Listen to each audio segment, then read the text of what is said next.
welcome back. What a perfect day to be out in the garden. I've got Mark here helping me at the moment. We've spent the morning top dressing the border just along behind me here, and it's looking absolutely wonderful. I get a lot of you asking me what is top dressing that we use here in the UK. Well, come and have a look and let me talk you through it.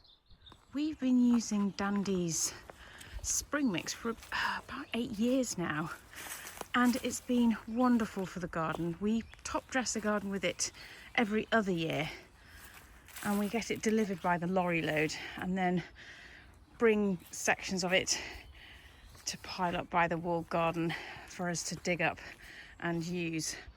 Now, spring mix, what is it? Well, it's a mix of mushroom compost, composted bark, mulch, and screened organic compost, and it is packed full of nutrients, and there's lots of worms in here as well, which is lovely to see. The best time to be using this to top dress your garden is preferably on a day like today, which is warm, frost free, and probably throughout any time between January and March.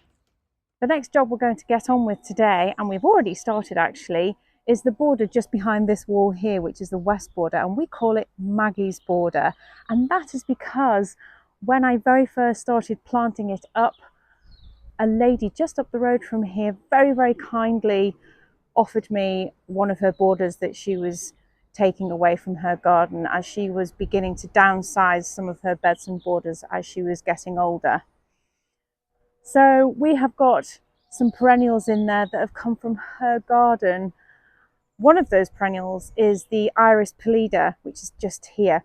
A beautiful, beautiful iris that looks very striking and runs throughout this border. So come on, let me show you.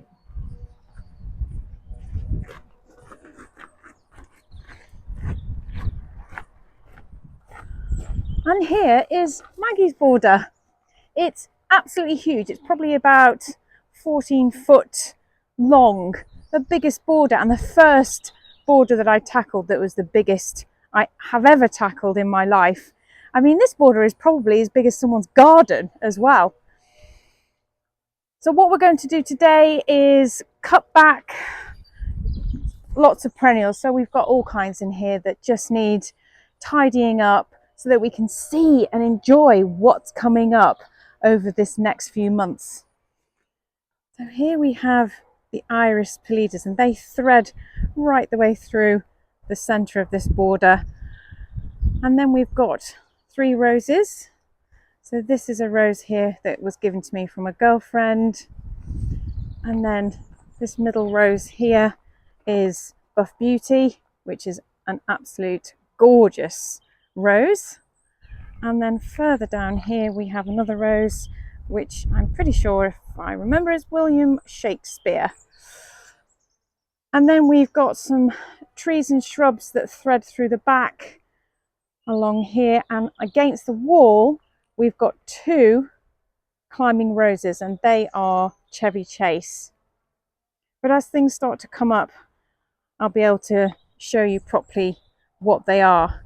But basically we're just going to be clearing it so that we can see everything coming up and start to enjoy it. But also you can see Mark is just moving a few foxgloves that have planted themselves not quite in the right place. I don't want them particularly coming through the irises, as the irises need a little bit more space, and the foxgloves can be a little bit invasive if you let them. So we're going to move them underneath this tree here. And this tree, which I absolutely love, is a honey locust or gladitsia. Here's a picture on the left so you can see it in its full leaf, which is absolutely stunning. Now, while Mark is shifting a few foxgloves so that they can come up underneath this gladitsia and this ceanothus, I'm going to be just on the other side of this yew hedge. Just behind the door here, I've got this Hypericum, and it's called Hypericum Magical Universe, and it's really, really pretty. Has these lovely berries that come on sort of mid to late summer, and the foliage is really, really pretty as well, and it sits perfectly behind the door and fills a gap that wouldn't normally be looked at otherwise. Now is the time to chop it right to the ground. And yes, believe it or not, all of this growth here happened last summer, having been chopped completely to the ground. I know, you wouldn't believe that, would you? But it does come back, and very happily as well. You don't have to cut these back, but I highly recommend you do, so you can keep the shrub in a better shape and a little bit more compact. And if you don't cut it back right to the ground, then it can get a little bit out of hand and a little bit straggly and messy looking. Now, before I make a start on this, I'm going to need a pair of loppers and a good sharp pair of secateurs. Okay, so I've got my loppers.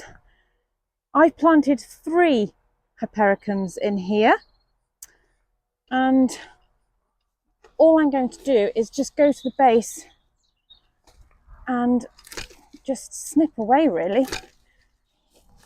So I'm probably leaving a few inches from the base out of the ground, and just keep making my way through.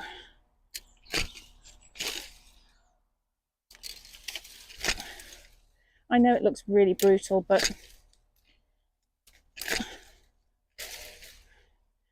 it'll definitely be worth it. And in no time at all, these will throw out some new, they already are actually. And if we take a closer look, already I can see a new shoot. Look at that. And they will start to appear fairly quickly. Now things are starting to warm up. Right, now I've finished clearing this area and getting a better look at it, I'm going to take all of this away, put it on the compost, and then get a good barrow full, maybe even 2, and I'm going to spread it all around the base of these. I'll try and remember to bring you back here in probably April, maybe even early May, and you'll be astounded on how much growth they will have put on in such a short space of time.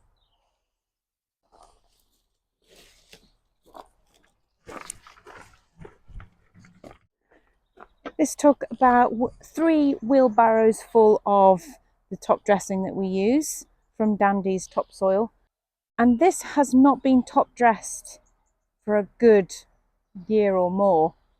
It certainly wasn't top dressed last year, and we push it underneath the yew hedge as well, just to give that an extra layer of feed and a nice blanket to lock in that moisture on those drier days. Great, let's go and see how Mark's getting on. Oh wow, it's looking so much tidier. There's just that end piece to do, which I'll head over with him now and get that finished before the end of the day. And then the next job is for Tom to prune these 2 beastly Chevy Chase climbing roses, because they are pretty big. They are rambling roses, so they get enormous. And then once he's pruned those, we can then begin the process of top dressing in here.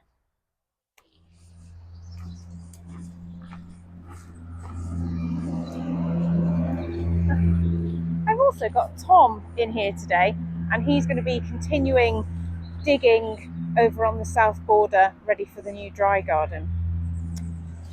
But we're going to keep clearing this and take that away. Any remaining leaves in the middle we're just blowing to the back, because what we do along the back and this side section here is we use wood chip that gets delivered to us for free if there's any trees that have come down locally. And then what we do is right the way along the back border is we put a good heavy mulching of wood chip along the back so that we can access it easily when it comes to cutting things back, pruning roses and anything else. Well, we are almost at the end of the day and we have managed to get this border looking nice and tidy, ready for Tom to prune the roses. Then we can come back and give it a nice top dressing. Mark's just packing up. Tom is going to put the digger away, and I won't take you over there until he's cleared the area and started to carve out the new borders. And hopefully that'll be maybe next week or the week after, we'll see. The next border we're going to do is the furthest one along here next week, hopefully. In the meantime, I'm going to really enjoy watching everything start to emerge from the ground from now onwards. I'm literally seeing new things every day popping up. It's delightful, especially some of the crocuses, which I'll just take you over to quickly have a look. There are only a few over on the north side. Anyway, thank you so much for watching. I'll see you next time. That's love.